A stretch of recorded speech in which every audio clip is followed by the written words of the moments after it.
And welcome. Just an overall summary bird's eye view of who or what Islam is. Back to basics, very simple. As I mentioned in the previous episode, we talked about basically what a Muslim is, but now I'm going to go into a bit detail. If it gets confusing, please you can ignore this particular episode, but I'll try and make it as simple as possible. God, most merciful, the supreme creator, offered the trust to all of heavens and earth. Trust is basically a free will. And trust is basically an amanat. Now let's see what that means. God, most merciful, offered the trust to the heavens. They said no. Earth said no. The mountain said no. Human beings said yes. And the Quran refers to that as being very foolish. The trust is such an amazing gift. And the reason why human beings were tempted is because the reward is very, very great. But the downside of the trust is that there is a day of accountability. So, heaven said, no, we don't want to stand on the day of judgment. The earth said, we don't want to stand on the day of judgment. The mountains, the animals, the elephants, the lions, they all said, we don't want to stand in front of God on the day of judgment. We're not interested in that. We want to obey God no matter what. We are voluntarily, involuntarily, we submit our will directly, whether we like it or not, because we don't want to stand on the day of judgment. Human beings said, yes, if the reward is so great, yeah, no problem, I'll stand on the day of judgment, I'll talk. But he was being foolish, he did not understand the impact of it. So let's look very simple. Anything or anybody, now we are talking about the galaxies and the planets and the sun and the elephant and the lion and the river and the ocean and the mountains. Anything that has been created, if it is in obedience or submission to the laws and commands of God, that thing, whether human or animal or river or mountain or planet or sun, is known as Muslim. Are we clear? Muslim does not mean a man in a hat or a woman in a scarf. Let's get that very clear. I'm going to say that again. If anything is in obedience or follows the laws and commands of God, it is a Muslim. Let me explain. There are trillions of galaxies. So as long as the galaxies are spinning like in a spiral galaxy, then it is a Muslim. Are we clear? That means they are obeying God. If the stars are continuously burning up helium and hydrogen, it is a Muslim. Are we clear? But if a star stops burning helium and hydrogen but decides now to start using up oxygen, it is no longer a Muslim, because the most prevalent gas in the universe is hydrogen. So as long as the star is obeying the command of God to keep on using helium and hydrogen, it is a Muslim. Are we clear? It is following the commands of God. As long as the sun, because every star is a sun, as long as the sun is burning brightly every day, it is a Muslim. The day the sun, if today the sun is tired and he says, look, today I don't want to wake up, it is no longer a Muslim, because then it is a rebel, because the opposite of a Muslim is a rebel. As long as a planet like our planet Earth, as long as a planet Earth is spinning 24 hours every day, it is a Muslim. It is obeying God. But if our planet Earth decides, no, today I don't want to spin for 24 hours, today I want to spin for 10 hours, and I'll cover up on the weekend, I'll make a day 40 hours.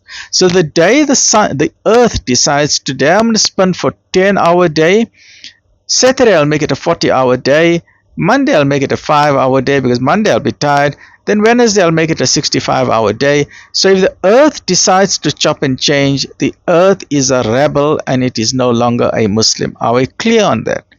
In simple terms, if anything obeys the commands and the laws for which it has been created, the laws of mathematics, the laws of physics, the laws of orbiting, the laws of gravity, then it is a Muslim. If the planet Earth decides to give up its gravity and shoots into the sun, it is a rebel. If the moon decides it no longer wants to be a satellite and it decides to jump into Jupiter, it is a rebel and it's then going to cause harm to the planet Earth. But as long as the moon is there, as long as the sun is there, as long as the earth is there, they are all orbiting. There's night and day, there's summer, winter, autumn, spring, then they are all Muslim. Are we clear? Very simple. So Muslim simply means anything, not necessarily a human being. anything that has been created that follows the command of God, it is in submission to the laws of God. Are we clear? Anything that does not do that is a rebel. Very simple. Now let's look at some examples to make it clear. If you obey or you submit, you're a Muslim.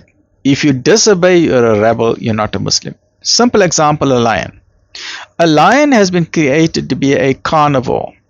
A lion only eats meat. If a lion continues to eat meat throughout its life, it is obeying God, it has submitted its will to God, and the lion is a Muslim. It is in submission to what it has been created.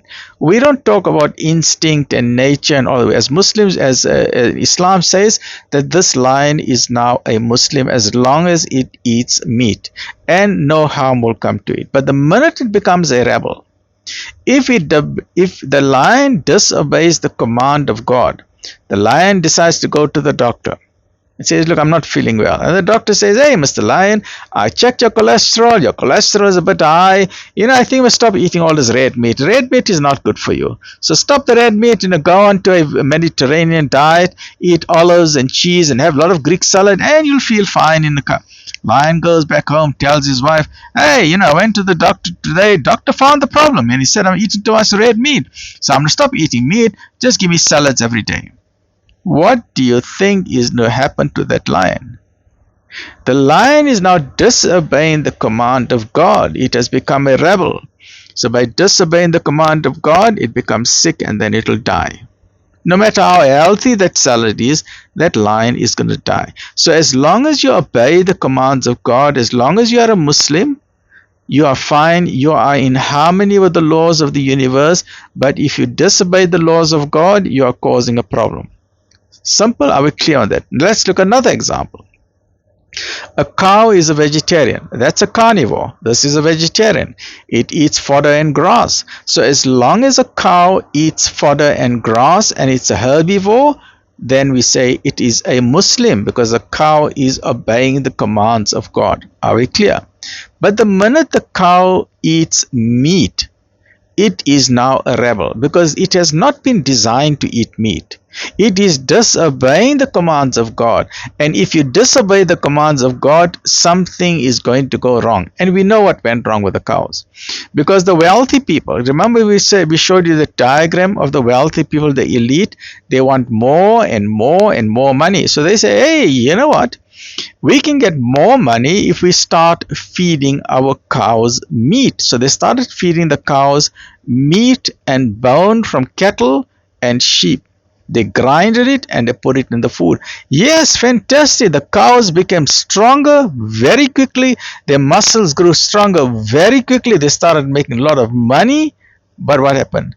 You had a condition known as mad cow disease. The cows started shaking. They couldn't stand properly. They couldn't move properly. They became crazy. And that's known as bovine spongiform encephalopathy. And if that goes to human being, is known as Creutzfeldt-Jakob disease, which means your brain becomes like scrambled eggs. There's no signals left in your brain. And we know the big story that was there when the burgers where people were eating was contaminated with this deadly disease. Why? Because the cow was no longer a Muslim. The cow became a rebel. It did not deliberately choose that. The owners wanted more money out of them.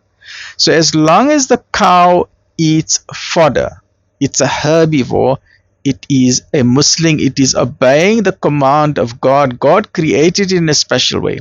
But when humans interfere through greed, they become rebels to the command of God. They are no longer Muslim.